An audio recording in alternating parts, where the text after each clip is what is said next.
दोस्तों, आपके अपने YouTube चैनल पोसवाल प्रतियोगिता अकेडमी में फिर से आपका हार्दिक स्वागत है। मैं आपके लिए लेकर आया हूं करंट अफेयर्स और स्टैटिक जीके क्लास। और पिछली क्लास उम्मीद करता हूं कि आपको बहुत अच्छी लगी होंगी। अगर मेरी क्लास अच्छी लगी हैं तो प्लीज़ लाइक और सब्सक्राइब करें और ज़्यादा से ज़्यादा दोस्तों को, अपने दोस्तों को या अपने पहचान वालों को जो पढ़ना चाहते हैं उनको ये क्लास शेयर करें। ठीक है, अब हम शुरू करते हैं। किस राज्य या अथवा है इसमें, किस राज्य केंद्र शासित प्रदेश ने अपने शहरी खेती के लिए मेगा अभियान शुरू किया है? तो इसका आंसर है दिल्ली। दिल्ली यूटी है, हमारे यहाँ की दिल्ली यूनियन टेरिटरी है, इसने शुरू किया है। और दिल्ली देश की राजधानी भी है। और इसमें जो है क्या कहते हैं, गोलमेज सम्मेलन किया गया था दिल्ली सरकार द्वारा। और उस गोलमेज सम्मेलन में इस अभियान को प्रोत्साहित किया गया था। करेंगे क्या, होगा क्या इससे? उससे होगा कि घर घर में सब्जी उत्पादन को बढ़ावा दिया जाएगा। क्या दिया जाएगा? बढ़ावा दिया जाएगा। इसके लिए एक इंस्टीट्यूट है भारत का जिसका नाम है इंडियन एग्रीकल्चर रिसर्च इंस्टीट्यूट। ठीक है, ये कहाँ पर? पूसा दिल्ली में है। इसके विशेषज्ञ ही इस अभियान को लीड करेंगे। क्या करेंगे साहब? अभियान को लीड करेंगे। ठीक है, ये पहला क्वेश्चन था जो कि अच्छा क्वेश्चन था। और आप लोग याद रखेंगे किसने शहरी खेती के लिए मेगा अभियान शुरू करा। एक बार रिवाइज करते हैं। तो दिल्ली ने शुरू किया है। दिल्ली हमारे देश की राजधानी है और साथ में यूनियन टेरिटरी भी। आगे चलते हैं हम दूसरा क्वेश्चन पे बात करते हैं। किस शहर में रक्षा विश्वविद्यालय की स्थापना की गई, जिसको हम कहते हैं डिफेंस यूनिवर्सिटी। वैसे अगर सरकार द्वारा देखें तो सरकार ने इसका काम किया गया RRU। सरकार ने इसको क्या किया गया है? RRU। यहाँ पर RRU का मतलब है राष्ट्रीय रक्षा यूनिवर्सिटी। ठीक है, क्या किया गया? राष्ट्रीय रक्षा यूनिवर्सिटी किया गया है। इसके बारे में अगर हम बात करें तो इसका आंसर बात करते हैं तो इसका आंसर है गांधीनगर। गुजरात के कहाँ पर स्थापित किया गया? गांधीनगर में किया गया। इसमें क्या होगा? देश भर में कैंपस खोले जाएंगे। देश भर में क्या करे जाएंगे? कैंपस खोले जाएंगे। देश भर में क्या खोले जाएंगे? कैंपस खोले जाएंगे। क्या होगा? यहाँ से ट्रेंड जो पुलिस वाले होंगे उनको लेकर सपोर्ट सिस्टम बनाया जाएगा। एक सपोर्ट सिस्टम बनाएगा जिससे भारत में पुलिस बल को एकात्मकता मिले। ठीक है, ये मेन उद्देश्य है इसका, पुलिस बल को एकात्मकता मिले, ये किया जाएगा इसमें। ठीक है, अब हम आगे चलते हैं नेक्स्ट क्वेश्चन पर। ठीक है, अब हम आगे चलते हैं। ठीक है, नया क्वेश्चन। खिजड़िया पक्षी अभयारण्य गुजरात और बखीरा वन्य जीव अभयारण्य उत्तर प्रदेश को किस सूची में शामिल किया गया? बहुत ही इंपॉर्टेंट, बहुत मोस्ट इंपॉर्टेंट क्वेश्चन है और इसके बारे में मैं आपको बहुत अच्छी जानकारी दूंगा। इसका पहले तो हम देखते हैं रामसर सूची। रामसर है क्या? रामसर एक जगह का नाम है जो किस देश में पड़ती है? ईरान में पड़ती है।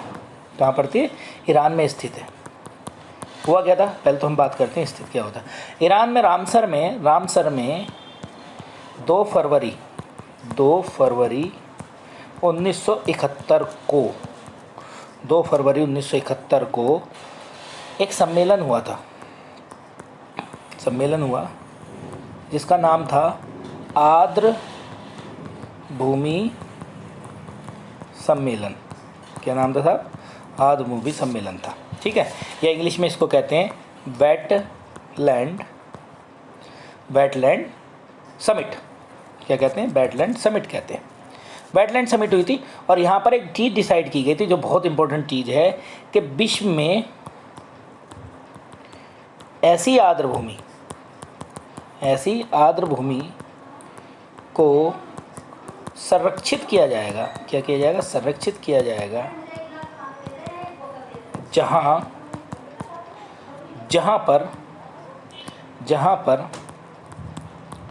जहाँ पर बायोडाइवर्सिटी या इसको कहते हैं जैव विविधता अधिक हो, या संभावना नदी को। तो इनको किया जाएगा और इनको संरक्षित किया जाएगा इसके माध्यम से। इसीलिए 2 फरवरी को हम वेटलैंड डे या आर्द्र भूमि दिवस के रूप में मनाते हैं। किसके रूप में मनाते हैं? आर्द्र भूमि दिवस के रूप में। तो आप सब लोगों को याद करना है कि आर्द्र भूमि दिवस कब मनाया जाता है? 2 फरवरी को ही मनाया जाता है, क्योंकि 2 फरवरी 1971 को ये सम्मेलन हुआ था। सम्मेलन होने के बाद क्या हुआ था कि 1971 में तो साहब सम्मेलन हुआ, लेकिन 1975 में 1975 में ये संधि प्रभावी हुई, रामसर संधि प्रभावी हुई। प्रभावी का मतलब है कि सभी लोगों के प्रभावी हुई जिसने इस पर साइन किए। लेकिन भारत अभी इससे दूर था, भारत ने अभी इसको सोचा भी नहीं था कि हम प्रभावी का हम इस बारे में बात करेंगे। लेकिन भारत ने 1982 में, तो ये क्वेश्चन भी आएगा, भारत कब इससे जुड़ा? 1982 में इस संधि पर हस्ताक्षर किए। इस संधि पर हस्ताक्षर किए। हस्ताक्षर किसने? भारत ने। किसने किए? भारत ने किए।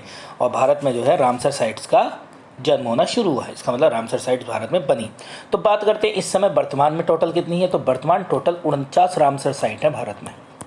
बहुत अच्छी बात है। कितनी साइट्स है? रामसर साइट 49 है। इस क्वेश्चन को याद रखेंगे, कितनी है? 49। और ये 2 लेटेस्ट बनी है, कौन कौन सी है फिर से देख लेते हैं हम। खिजड़िया पक्षी अभ्यारण्य और बखीरा वन्य जीव अभ्यारण्य उत्तर प्रदेश में। उत्तर प्रदेश में इन 2 को शामिल किया गया है रामसर सूची में। ठीक है, अब और रामसर के बारे में बताते हैं। तो रामसर के बारे में बात करें तो सबसे पहले तो हम एक बात करते हैं, सबसे पहली रामसर साइट कहाँ? भारत में। उसका नाम है चिल्का। और सब जो जानते ही होंगे चिल्का झील कहाँ पर है? उड़ीसा में। कहाँ पर है? उड़ीसा में। चिल्का झील कहाँ पर है? उड़ीसा में। सबसे पहली है। दूसरा क्वेश्चन ये आ जाए, सबसे बड़ी रामसर साइट। सबसे बड़ी रामसर साइट तो ये है सुंदरवन डेल्टा, जो कहाँ पर है? पश्चिम बंगाल में है। और कौन सी नदी पर है साहब? तो इस नदियों के बारे में आप जानते होंगे, गंगा और ब्रह्मपुत्र। लेकिन यहाँ पर इसका नाम मेघना हो जाता है दोनों का, या फिर मेघना कह देते हैं। और गंगा को क्या कहते हैं? ब्रह्मपुत्र को वहाँ पर जमुना कहते हैं। दोनों की संयुक्त धारा को मेघना कहते हैं। तो मेघना का डेल्टा भी कह सकते हैं हम इसको, मेघना का डेल्टा। और इस संसार का सबसे बड़ा डेल्टा वैसे ही है, संसार का सबसे बड़ा डेल्टा है ऐसे ही है। और यहाँ पर एक और बात करें, यहाँ पर मैंग्रोव वन मिलते हैं जो दलदली क्षेत्रों में होते हैं। सबसे ज़्यादा मैंग्रोव वन वाला क्षेत्र भी यही है भारत का। और अगर हम इसके बारे में और बात करें, इस डेल्टा क्षेत्र के बारे में बात करें, तो सबसे ज़्यादा मैंग्रोव भी यहीं पर है। और यहाँ पर एक क्या कहते हैं, बाग का भी है, बाग भी मिलते हैं यहाँ पर। ठीक है, तो ये काफ़ी सारी चीज़ें मिलती हैं। लेकिन सबसे बड़ा जो रामसर साइट्स है वो ये है, क्या कहते हैं, हमारी सुंदरवन डेल्टा। अब बात करते हैं हम उत्तर प्रदेश की। उत्तर प्रदेश पैट का एग्ज़ाम आने वाला है और उम्मीद करता हूं कि उससे रिलेटेड हम क्वेश्चन आगे भी पढ़ाएंगे। ठीक है, तो हम बात करते हैं उत्तर प्रदेश में टोटल साइट्स कितनी होगी। 10 साइट्स हो गई अब तक। कितनी हो चुकी हैं? 10 साइट्स। और जिसको उत्तर प्रदेश का एग्ज़ाम देना है, मेरे हिसाब से उस साइट्स को याद करनी होंगी और ज़्यादा मुश्किल काम नहीं है। मैं आज बताता चलता हूँ 10 कौन कौन सी है। तो 10 के मैं नाम लिख रहा हूँ, आप मेरे साथ नोट कर लें या फिर जो है क्या कहते हैं आगे इसको याद करते रहें वीडियो को देखते हुए। सबसे पहला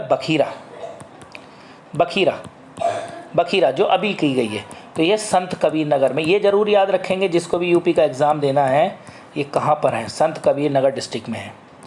दूसरी है हैदरपुर, ये भी अभी लेटेस्ट ही की गई है। हैदरपुर है बिजनौर में। बिजनौर गंगा बैराज, बिजनौर में गंगा जहाँ से निकलती है वहाँ पर एक बैराज है। बिजनौर गंगा जब पास होती है तो गंगा बैराज बनाएगा, उसी के पास में हैदरपुर एक जगह है। हैदरपुर में इस तरीके की साइट्स है। तीसरी साइट से बहुत इंपॉर्टेंट साइट्स है और इस तरीके को, इस क्वेश्चन को कई बार पहले भी पूछा जा चुका है साइट बनने से पहले भी, जिसका नाम है नवाबगंज। क्या नाम है? नवाबगंज है उन्नाव में, उन्नाव डिस्ट्रिक्ट में है ये।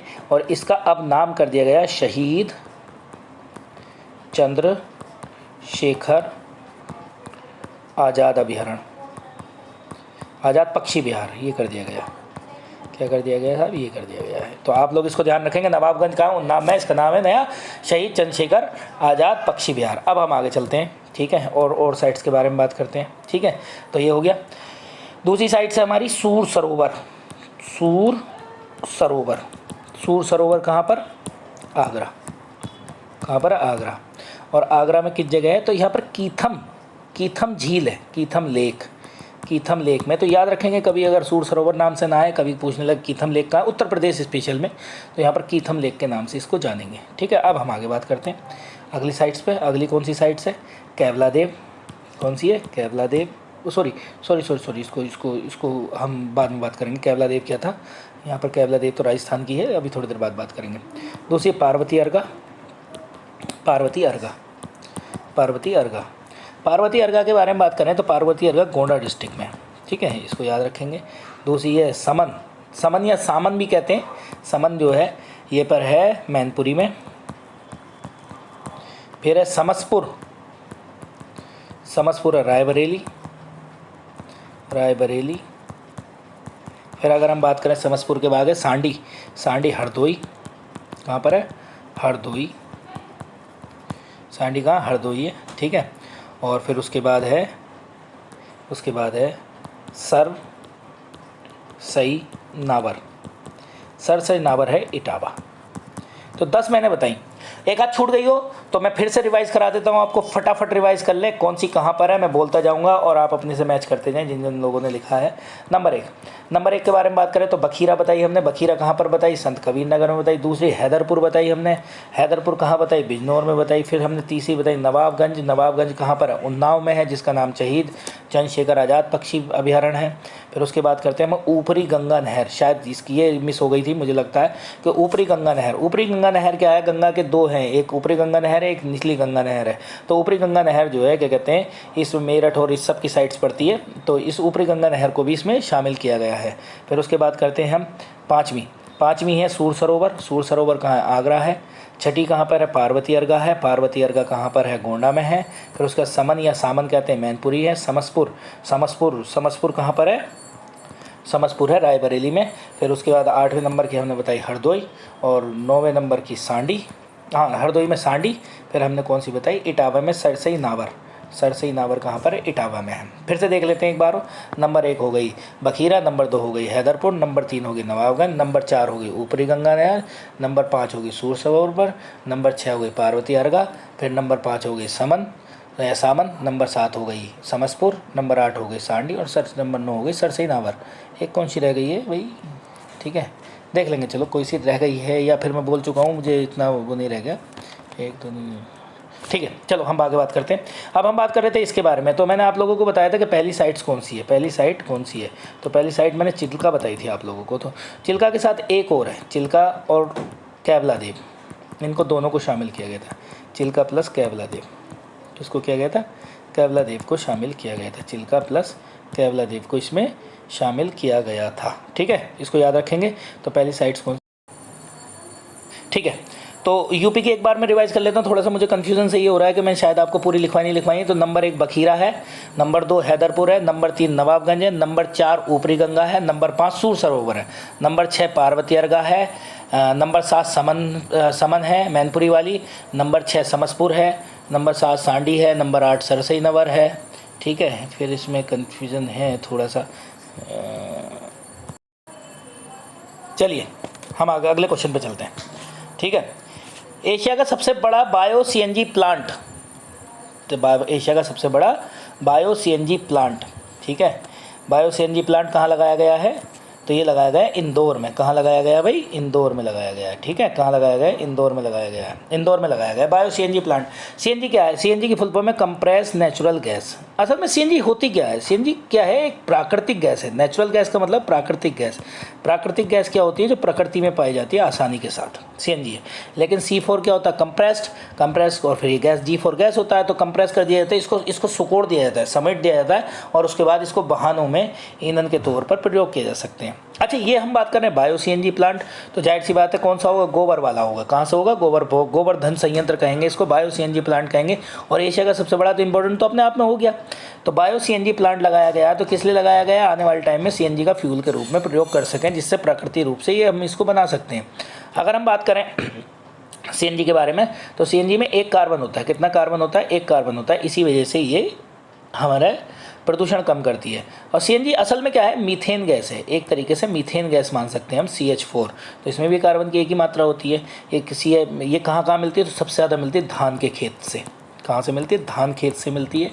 जानवर जो जुगाली करता है, जुगाली मतलब जानवर जो मुंह चलाते रहते हैं, कैसे जानवर जो होते हैं? शाकाहारी जानवर जो जुगाली करते हैं, जैसे गाय भैंस या मवेशी, तो उससे भी ये निकलती है। और इसके अलावा खान वगैरह से भी इसको निकाला जा सकता है। और इस तरीके से बायो से मतलब गोबर से भी इसको बनाया जा सकता है। ठीक है, ये आपको अतिरिक्त जानकारी थी। अब आगे चलते हैं। अगला क्वेश्चन बहुत इंपॉर्टेंट क्वेश्चन है। एशिया हॉकी कप कहाँ आयोजित हुआ? तो सबसे पहले कहाँ आयोजित हुआ? जकार्ता में। जकार्ता किस देश की राजधानी? इंडोनेशिया। किसकी राजधानी है? इंडोनेशिया की राजधानी है जकार्ता। किसकी राजधानी? इंडोनेशिया की राजधानी है। और कहाँ पर हुआ ये? जकार्ता में हुआ। और इसमें 8 टीमों ने भाग लिया था। कितने भागों ने लिया था? 8 टीम ने भाग लिया। और जिसमें जीतने वाली टीम थी साउथ कोरिया मतलब दक्षिण कोरिया जीती थी। ठीक है, और दक्षिण कोरिया के बाद फिर उसके बाद सेकंड नंबर पर कौन आई थी? मलेशिया आई थी। तो आप लोगों को पता है इसको कौन सा मिला था? Gold medal. और इसको मिला सिल्वर मेडल। और फिर उसके बाद तीसरे नंबर पर भारत है। भारत को मिला ब्रॉन्ज मेडल, ब्रॉन्ज मतलब कांस्य पदक। तो हमारे भारत ने इसमें कांस्य पदक जीता है। बाकी इसमें साउथ कोरिया जीती है। मलेशिया सेकंड पोजीशन पर आई है। तो ये एक जो है स्पोर्ट्स से संबंधित क्वेश्चन था। अब आगे चलते हैं। भारत की पहली प्रथम जल टैक्सी कहाँ शुरू हुई? तो ये क्वेश्चन होगा कहाँ? मुंबई। अभी मैंने कल भी आपको पढ़ाया था, कौन सा था? एक यहाँ पर डिजिटल टिकट बस सेवा भी शुरू हुई है। तो यहाँ पर मुंबई में हुई है वो भी। और ये कहाँ से जाएगी? मुंबई से नवी मुंबई तक। मुंबई से कहाँ तक जाएगी? नवी मुंबई तक ये जाएगी। ये टीम कहाँ से कहाँ तक जाएगी? मुंबई से नवी मुंबई तक जाएगी। ठीक है, आगे चलते हैं हम। अगला क्वेश्चन ठीक है, अगले क्वेश्चन के बारे में बात करेंगे हम। ठीक, अगला क्वेश्चन। ठीक, आगे चलते हैं। नेक्स्ट क्वेश्चन क्या है? क्वेश्चन नंबर, एक बुक है ये। कौन सी बुक है? एक बुक है द मिलेनियल योगी। बहुत इंपॉर्टेंट किताब है, इस बार के लिए इंपॉर्टेंट है और आपको क्वेश्चन आ सकता है। तो इसका आंसर है दीपम चटर्जी। क्या क्वेश्चन का आंसर है? दीपम चटर्जी। तो आप इसको याद रखेंगे। मैंने कल भी एक बुक पढ़ाई थी और आज भी एक बुक पढ़ाई है, द मिलेनियल योगी। इसको याद रखेंगे और इसका नाम है दीपम चटर्जी। आगे चलते हैं। अच्छा क्वेश्चन आया, बहुत अच्छा क्वेश्चन है। भारत 2021-22 में सर्वाधिक व्यापार किसके साथ किया है? तो ये अमेरिका के साथ किया है। हालांकि व्यापार में भारत की अलग अलग कहानी थी। अगर बात करें आर्थिक सर्वेक्षण की, तो इसमें निर्यात और आयात वाली कहानी करते हैं। आयात मतलब होता है मंगाना, जिसको कहते हैं इंपोर्ट, और निर्यात माने होता है एक्सपोर्ट। तो भारत ने अगर आर्थिक सर्वेक्षण की बात करें तो सबसे ज़्यादा एक्सपोर्ट किया था यूएसए को और इंपोर्ट किया था चाइना से। लेकिन अभी यूएसए ने दोनों को चाइना को पीछे छोड़ते हुए भारत का सबसे बड़ा व्यापारिक भागीदार हो गया है। तो अब आंसर का आंसर होगा यूएसए या अमेरिका, इसका आंसर होगा। अगर बात करें तो 2020-21 में किसको पीछे छोड़ा? ये भी याद रखना, चीन को पीछे छोड़ा। पहले हम चीन से ज़्यादा व्यापार करते थे, अब हम नहीं कर रहे हैं। अगर हम इस आंकड़ों के हिसाब से करें तो 119.42 अरब डॉलर व्यापार हो गया है। किससे? अमेरिका से। और अमेरिका के व्यापार में हम हमेशा फ़ायदे में हैं। क्यों फ़ायदे में हैं? क्योंकि हम अमेरिका को एक्सपोर्ट ज़्यादा करते हैं, इंपोर्ट कम करते हैं। तो जाहिर सी बात है, आपको पता है जब आप एक्सपोर्ट ज़्यादा करोगे, इंपोर्ट कम करोगे, तो फिर बैलेंस ऑफ ट्रेड, BOT कहते हैं जिसको, बैलेंस ऑफ ट्रेड, व्यापार संतुलन, वो आपके पक्ष में रहता है। इसी तरीके से एक आंकड़ा हो रहा है 2021-22 में ही यूएसए को हमने जो निर्यात किया है उसका आंकड़ा है 76.11 अरब डॉलर। ये हमने इसको भेजा है सामान। चलिए अगला क्वेश्चन बात करते हैं। Question number 9। Question number, Bharat का पहला नैनो संयंत्र, ये लिक्विड होता है हमेशा याद रखना। नैनो ये अच्छा थोड़ा सा गलत है, नैनो यूरिया करना। नैनो यूरिया लिक्विड में, तरल क्या होता है? लिक्विड। तो यहाँ लिखना तरल अवस्था में। ये ठोस का ही तरल होता है। नैनो का मतलब होता है छोटा, नैनो का छोटा। तो यूरिया को जब छोटा किया जाता है तो ये जो ठोस यूरिया होगा, आपने देखा होगा खेती में यूज़ करते हैं भारत में, इस ठोस यूरिया को किस में बदल गया है? ये तरल में बदल गया है। तो अब कैसा है? ये लिक्विड है। इस समय में कैसा है? लिक्विड में। तो इसका क्वेश्चन का आंसर पहले हम बात करें, गुजरात में दुनिया का पहला नैनो यूरिया संयंत्र कहाँ लगाया गया? दुनिया का पहला है, तो यहाँ पर लगाया गया। और इसको कौन लगा रहा है? इफ़को लगा रहा है। इफ़को लगा रहा है। इसको कौन लगा रहा है? इफ़को लगा रहा है। इसका प्रयोग कहाँ किया जाएगा? प्रयोग किया जाएगा पत्तियों के ऊपर, क्योंकि लिक्विड होगा ना, पत्तियों के ऊपर छिड़काव में पत्तियों के ऊपर काय में लगाया जाएगा? छिड़काव किया जाएगा, जिससे खेती को और ज़्यादा बल मिल सके। अच्छा, अगले क्वेश्चन पे आते हैं। जैसे कि मैंने बताया था आपको, आर्थिक सर्वेक्षण से एक क्वेश्चन हमेशा पढ़ाने की बात की थी, तो आर्थिक सर्वेक्षण से फिर एक क्वेश्चन आया। आर्थिक सर्वेक्षण या इकोनॉमिक रिव्यू 2021-22 के अनुसार भारत का सबसे ज़्यादा आयात करने वाली वस्तु कौन सी थी? हमने जो सबसे ज़्यादा मंगाई है वो हमारी है पेट्रोलियम। क्या है? पेट्रोलियम उत्पाद। ठीक है, अब इसी पे क्वेश्चन आता है हमने निर्यात क्या करा। अच्छा, ये क्रम में ही है। नंबर 1 पर पेट्रोलियम है, नंबर 2 पे हम मोती मंगाते हैं, नंबर 3 पे हम लोहा मंगाते हैं, नंबर 4 पे हम दवाइयाँ। ये 2021-22 की बात है। किसकी बात है? 2021-22 में आर्थिक सर्वेक्षण के अनुसार हमने किया है। अगर हम अगली बात करें तो अगली में हमने ये तो हो गया क्या है? आयात। अगर निर्यात में हमने क्या मंगाया है इस आर्थिक सर्वेक्षण के अनुसार? तो सबसे पहले पेट्रोलियम उत्पाद हम मंगाते हैं, मतलब बना हुआ पेट्रोल मंगाते हैं एक तरीके से। अब कई हम निर्यात जो करते हैं, मंगाते जो हैं वो करते हैं कच्चा पेट्रोल। क्या करते हैं? हम कच्चा पेट्रोल करते हैं। ठीक है, सबसे पहले सबसे ज़्यादा क्या करते हैं? कच्चा पेट्रोल करते हैं। और दूसरे नंबर पर सोना। ये 2 फैक्ट इसके साथ आप लोगों के साथ मैंने जोड़ दिए। ये हम आगे बात करते हैं इसके बारे में। तो अगला क्वेश्चन 10 क्वेश्चन हो गए हमारे करंट अफेयर्स के, और मुझे लगता है, आशा करता हूँ कि ये क्लास आपको बहुत अच्छी लगी होगी। ठीक है, और ऐसी क्लास मैं आपके लिए लेता आऊँगा। अब इसमें थोड़ा सा हम एक काम और करेंगे, जो पर डे पढ़ाएंगे उसका रिवीजन क्लास को और डालेंगे इसके अंदर। ठीक है, धन्यवाद। अगर मेरी क्लास पसंद आए तो आप इसको लाइक सब्सक्राइब जरूर करें। ठीक है, धन्यवाद साहब।